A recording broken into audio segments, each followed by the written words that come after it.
Naranasan mo na bang nagkunwaring baliw para mabuhay? Nagkunwaring tanga, nagkunwaring walang alam para lang tanggalin sila sa likod mo. Iyan ang nabuhay ko. At iyon ang pinatay ko. Noong bata pa ako, isa lang ang alam ko, ang nanay ko hindi namatay sa sakit.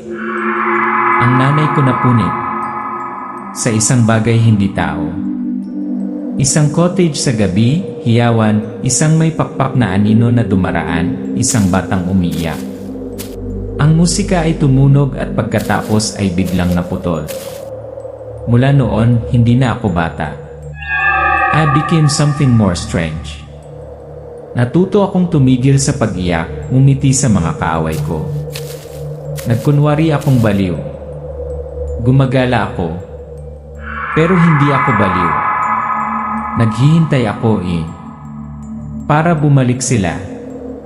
Isang imahe ni Isabel, magulo ang buhok, lumubog ang mga mata, nakaupo sa ilalim ng puno, bumubulong ng sinaunang incantation. Biglang may dumaing na hayop sa di kalayuan. Nanlaki ang mata niya. Ako si Isabel. Ang kinaawaan ng nayon ko pero hindi ko alam. Nakagat ako ng demonyo. At alam ko ngayong gabi, babalik sila. Ito ang aking kwento. Nang isang nakalimutang nayon, isang sirang pamilya at paghihiganti na pinagagapang ng dugo at asin. Ngunit kung sa tingin mo ito ay isang alamat lamang, kung gayon, mas mabuting huwag mo nang basahin. Dahil kapag nagsimula kang makinig, hindi ka na makakapigil. I learned one thing na sa village na ito, the more normal you act, the easier it is to die. Sinubukan ko. Pero simula nang mamatay ang nanay ko, hindi na ako magiging normal. Kaya nabaliw ako. Or rather, nagkunwari akong baliw. Flashback, Lola Manang, Mago. Ang asin ay buhay. Ang mga anting-anting ay nagbubuklod. Ang lupa ay dugo ng mga ninuno. Kung gusto mong pumatay ng mga demonyo, dapat matuto kang makipagkaibigan muna sa kadiliman. Nagsasanay si Isabel sa gabi, pagwiwisik ng asin upang lumikha ng proteksyon na bilog, paghahagis ng mga punyal sa effigy, pagbigkas ng mga spelling sa sinaunang wika. Isang maulan na gabi, naligaw si Isabel sa kabubatan, nasugatan ng bitad. Nawalan siya ng malay sa paanan ng puno ng balete.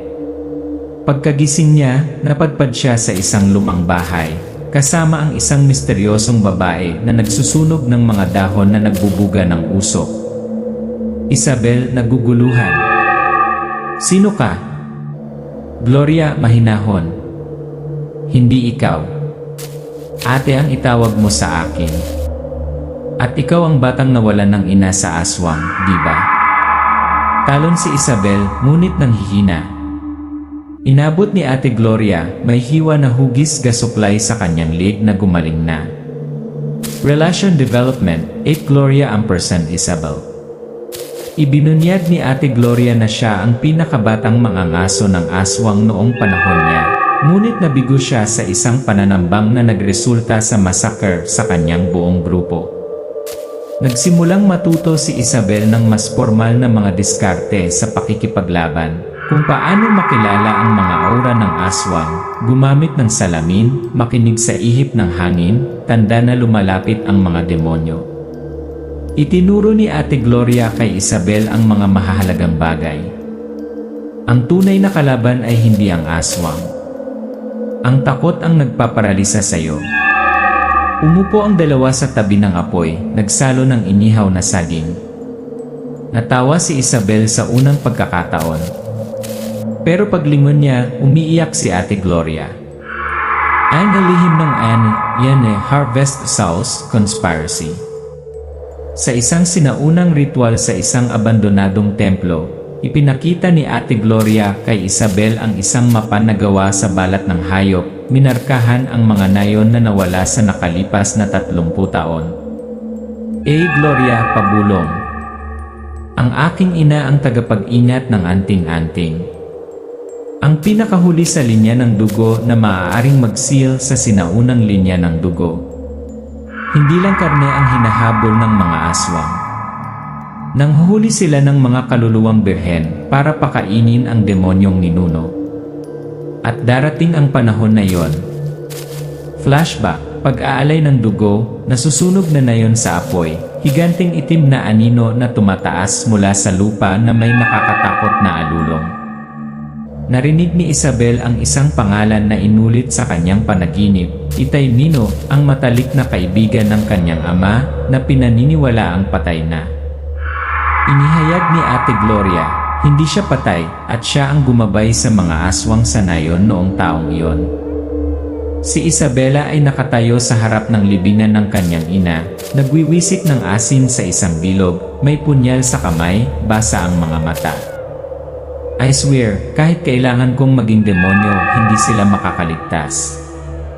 I learned one thing na sa village na ito, the more normal you act, the easier it is to die. Sinubukan ko. Pero simula nang mamatay ang nanay ko, hindi na ako magiging normal. Kaya nabaliw ako. Or rather, nagkunwari akong baliw. Flashback, Lola Manang, Mago. Ang asin ay buhay. Ang mga anting-anting ay nagbubuklod. Ang lupa ay dugo ng mga ninuno. Kung gusto mong pumatay ng mga demonyo, dapat matuto kang makipagkaibigan muna sa kadiliman. Nagsasanay si Isabel sa gabi, pagwiwisik ng asin upang lumikha ng proteksyon na bilog, paghahagis ng mga punyal sa effigy, pagbigkas ng mga spelling sa sinaunang wika. Isang maulan na gabi, naligaw si Isabel sa kabubatan, nasugatan ng bita. Nawalan siya ng malay sa paanan ng puno ng balete. Pagkagising niya, napadpad siya sa isang lumang bahay, kasama ang isang misteryosong babae na nagsusunog ng mga dahon na nagbubuga ng usok. Isabel, naguguluhan. Sino ka? Gloria, mahinahon. Hindi ikaw.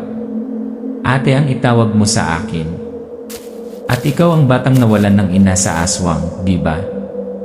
Talon si Isabel, ngunit nanghihina. Inabot ni Ate Gloria, may hiwa na hugis gasuklay sa kanyang leg na gumaling na. Relation Development, 8 Gloria & Isabel. Ibinunyag ni Ate Gloria na siya ang pinakabatang mangangaso ng aswang noong panahon niya, ngunit nabigo siya sa isang pananambang na nagresulta sa massacre sa kanyang buong grupo.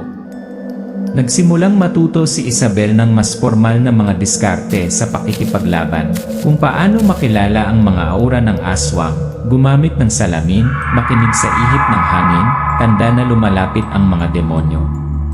Itinuro ni Ate Gloria kay Isabel ang mga mahahalagang bagay. Ang tunay na kalaban ay hindi ang aswang. Ang takot ang nagpaparalisa sa iyo. Umupo ang dalawa sa tabi ng apoy, nagsalo ng inihaw na saging. Natawa si Isabel sa unang pagkakataon. Pero paglingon niya, umiiyak si Ate Gloria. Ang lihim ng yan Harvest Souls Conspiracy.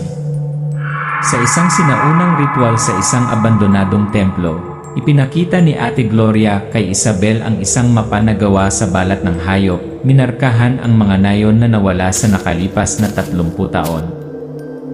Gloria, pabulong. Ang aking ina ang tagapag-inat ng anting-anting.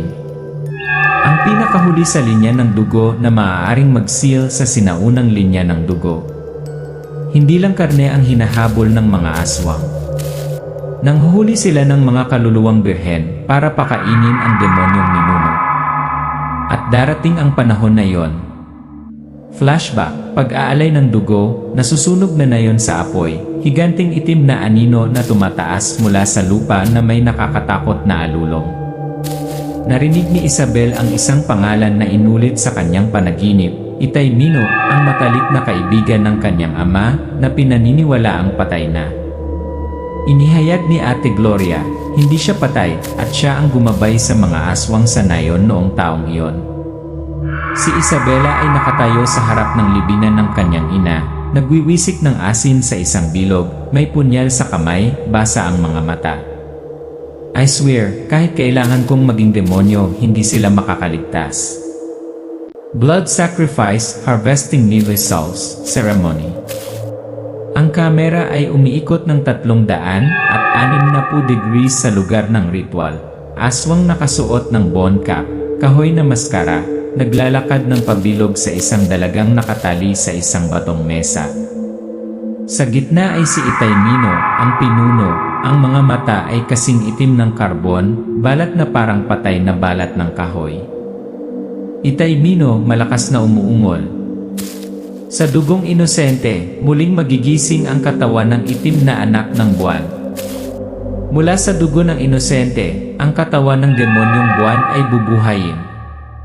Lumitaas sa Isabel, galit na gabi. Quickot, si Isabel ay tahimik na pumasok sa lugar ng paghahain. Hawak ang kutsilyo ng pagpapatawad, ang sandata ng kanyang ina, na nakaukit ng mga sinaunang simbolo. Ang hangin ay nagpapakislot sa kanyang punit na balabal. Hindi na natatakot ang kanyang mga mata. Malalim at matunog ang boses ni Isabel. Kung dugo ang kailangan mo, hayaan mong ibigay ko sa iyo ang huling dugo ko. Ang mga aswang ay umuungal, nakapalibot. Si Isabel ay lumukso sa hangin, ibinaba ang kanyang kutsilyo, ang puting liwanag ay kumikislap sa buong gabi.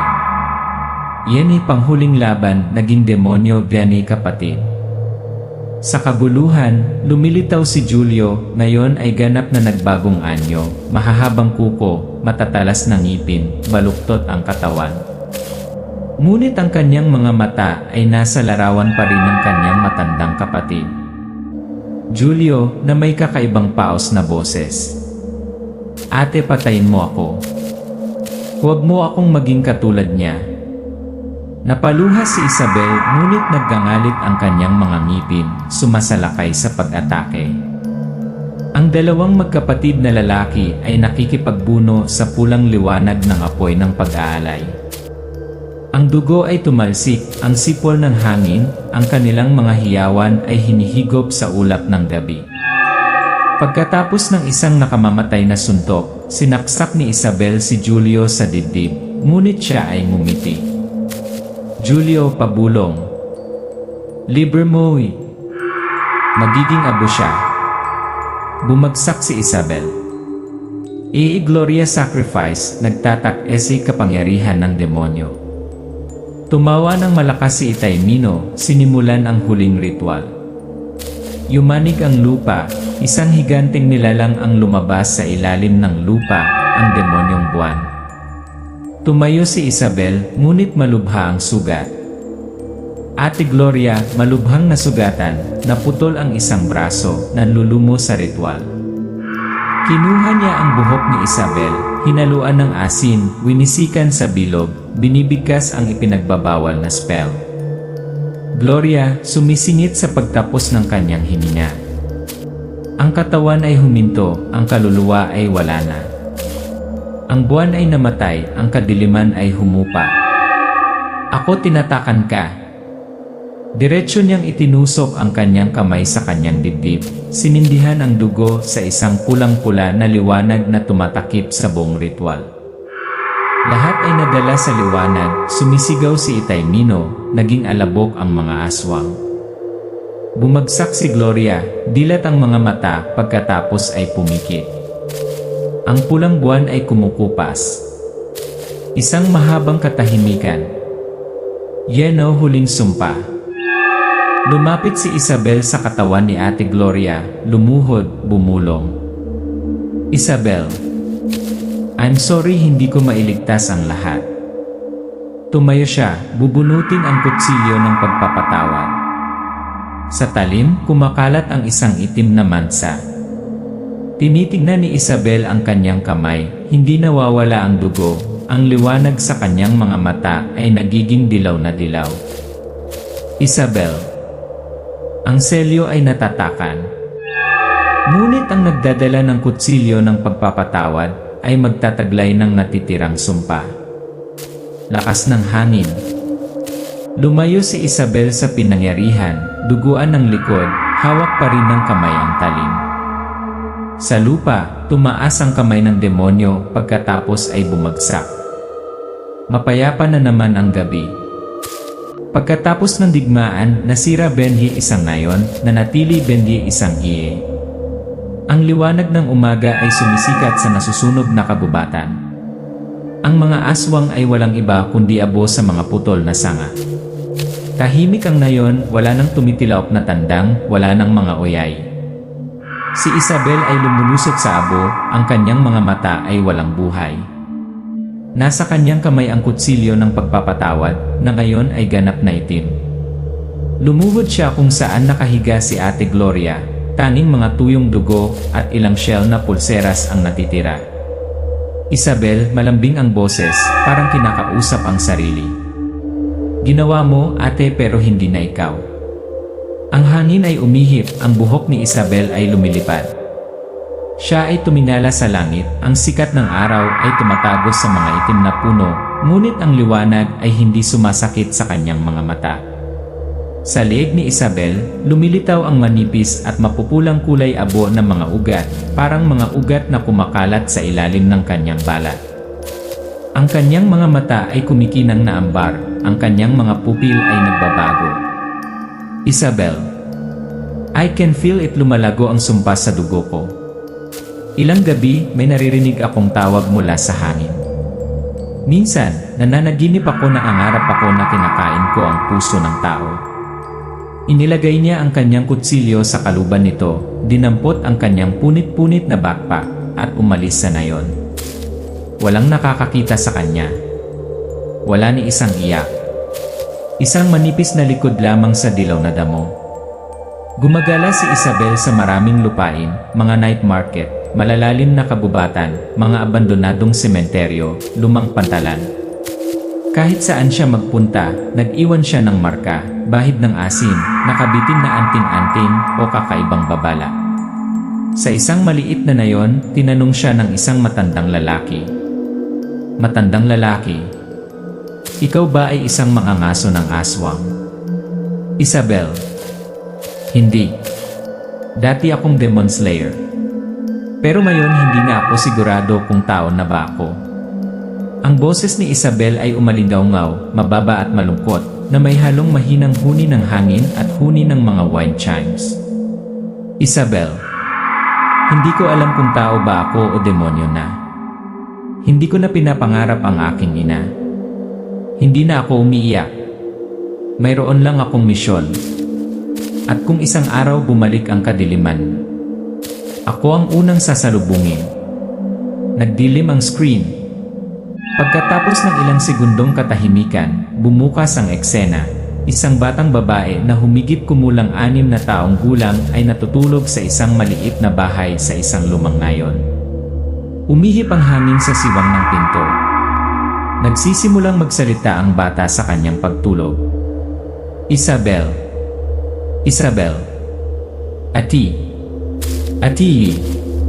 Hindi itapos nga na kwento.